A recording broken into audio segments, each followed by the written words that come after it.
नमस्कार मंडळी, मी लीना पुन्हा एकदा आपल्या यूट्यूब चॅनलमध्ये तुमचं सर्वांचं मनापासून खूप खूप स्वागत करत आहे. सकाळी सकाळी बघा, इथं आज मला मंगळवार होता, तर देवीला नैवेद्य वगैरे द्यायचा होता. तर त्यासाठी मी सकाळी सकाळी लवकर उठून पटकन, आता शंभूला पण स्कूलला जायचं होतं, तर मी इथं तयारी करत होती नैवेद्याची. तर आमच्या इकडे आता तुमच्याकडे असते का नाही माहीत नाही, पण आमच्याकडे आषाढ महिन्यामध्ये यात्रा असते मंगळवारी देवीची. तर दिवशी देवीला नैवेद्य वगैरे देतात. आता इकडे तर नाही, पण आमच्या गावाकडे आहे ना, तर असं पूर्ण गावभर म्हणजे काही लोक असं त्यांच्या अंगात वगैरे येतं आणि अ, ते असे येत आहे हे देवीचं म्हणजे आपल्याकडे घ्यायला. तर मग इथं तर काही नाही, इथं पण आहे म्हणजे देवीचं मंदिर आहे मस्त. आता मागच्या वर्षी मी दिला होता तिथेच नैवेद्य, कारण घरी जायला जमत नाही. तर मग आता इथे का होईना, मग 2 ते 3 मंगळवार जमलेच नाही. आज शेवटचा मंगळवार होता आषाढ महिन्यातला, तर म्हटले आज तरी देऊन घेऊ. तर मी इथं मग सकाळी सकाळी लवकर पटकन आवरून घेतलं. म्हटले मंदिरात गर्दी पण राहते, तर पटकन जाऊ. तर त्यासाठी मी इथे नैवेद्य बनवून घेत होती. छोट्या छोट्या पोळ्या बनवल्या होत्या. त्यानंतर वरण भात आणि आता दुसरं काही नसलं तरी चालतं, पण नैवेद्याला मेथीची भाजी ही लागतीच. तर इथं मग मेथीची भाजी बनवली होती. त्यानंतर भजी आणि कुरडई देखील काढून घेतली. आता शंभूला स्कूलला जायचं होतं, त्याला देखील मला टिफिन द्यायचा होता. तर मग यातलंच मी नैवेद्यासाठी काही काढून घेतलं आणि त्याला यामधल्याच काही भाजी पोळी ते दिलं. तर इथं मग माझी ती सकाळी सकाळी घाई चालू होती.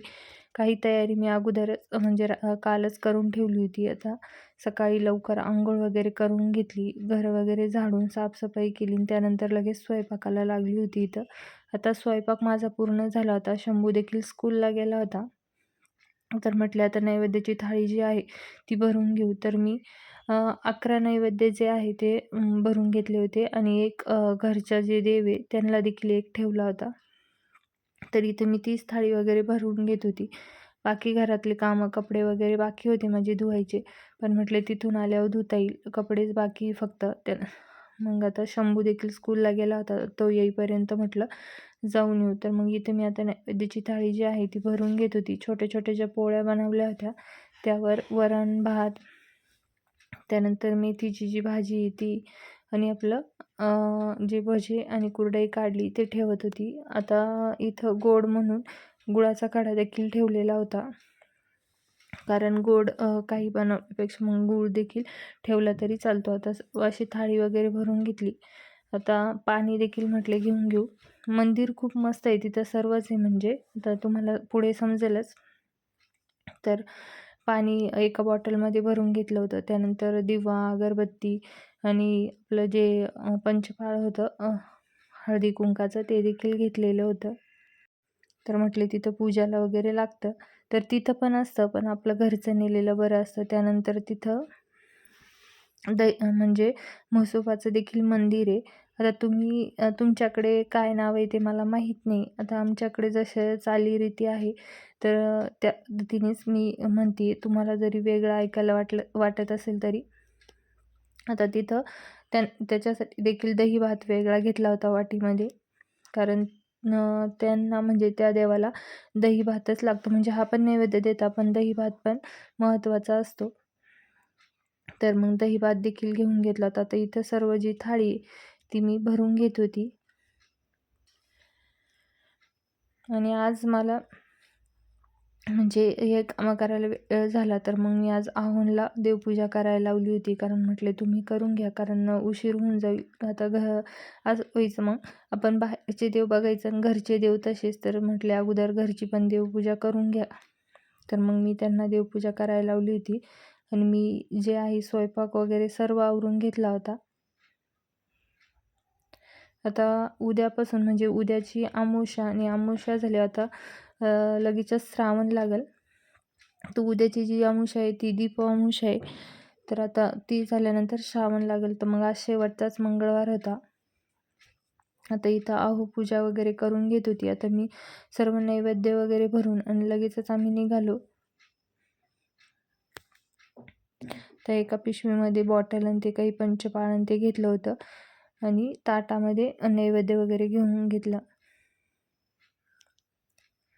तर बाहेर बघा इथं तर 2-3 दिवसापासून पाऊस पडत नाही, म्हणजे ऊन पडतं आहे. तर झाडांना पाणी द्यावं लागेल, कारण माती कोरडी झालेली दिसत होती.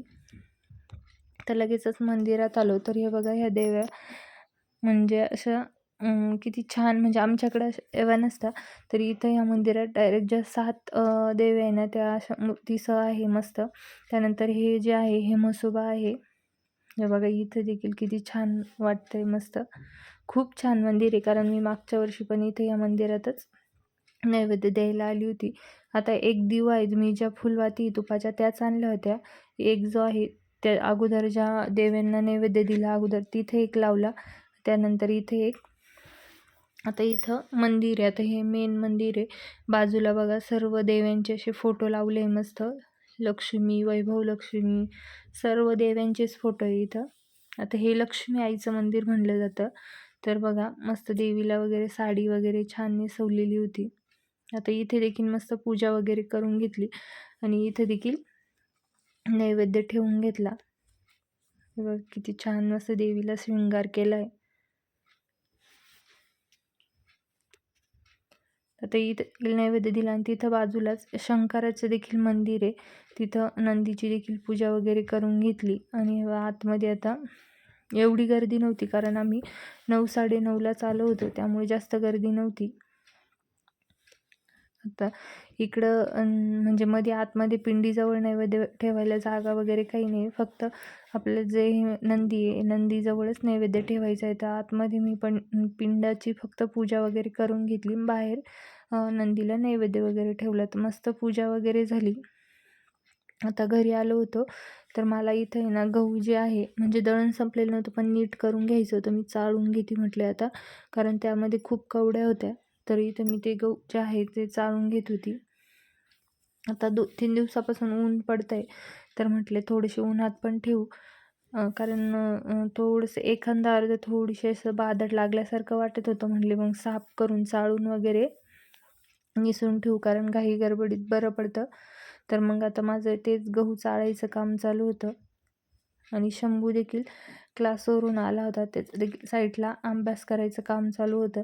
तर अगोदर म्हटले आता गहू चाळून घेते आणि बसले त्याचा देखील होमवर्क मी इथं साईडला घेत होती. तर गहू चाळताना माझं सहज आता पुढच्या गॅलरीत बसली, सहज असं पुढे लक्ष गेलं गॅलरीतून. ब्रह्मकमळाचं जे झाड आहे त्याला मस्त असे 2 कळ्या लागल्या. आता त्या दिवसेंदिवस छोट्या, म्हणजे थोड्याशा मोठ्या होते त्या. आता म्हणजे 2-3 दिवसात उमलल असं वाटतंय, म्हणजे श्रावण चालू झाल्यावरच उमलल असं देखील वाटतंय. कारण आता झालं आता उद्याचा दिवस, त्यानंतर श्रावणच चालू होणार आहे. तर श्रावण चालू असं वाटतंय. तर त्या कळ्या एकदम छोट्या आहेत, आता मस्त मोठ्या होत आल्या आहे. आता त्यावर लक्ष देखील ठेवावं लागणार आहे, कारण त्या रात्रीच उमलतात, त्यामुळे त्यावर लक्ष ठेवावं लागेल. तर तुम्हाला दाखवते, हे बघा इकडे एक आहे. आता त्या ब्रह्मकमळाच्या झाडामध्ये तुळशीचं देखील झाड आहे बघा. अशा मस्त 2 कळ्या लागल्या. बाकी पण छोट्या बारीक लागत आहे म्हणजे अजून. पण ह्या 2 ज्या आहे ना त्या मोठ्या झाल्या. आता यावर लक्ष ठेवावं लागेल. त्यानंतर शंभूचा देखील इकडं होमवर्क करायचं काम चालू होतं आणि इकडं माझं गहू निसायचं, चाळायचं काम चालू होतं. तर चला आजच्या पुरतं एवढंच. तर कसा वाटला व्हिडिओ कमेंट करून नक्की सांगा. व्हिडिओ आवडला असेल तर लाईक शेअर करायला विसरू नका. चॅनलवर नवीन असाल तर सबस्क्राईब करा. भेटूया पुढच्या व्हिडिओमध्ये. बाय.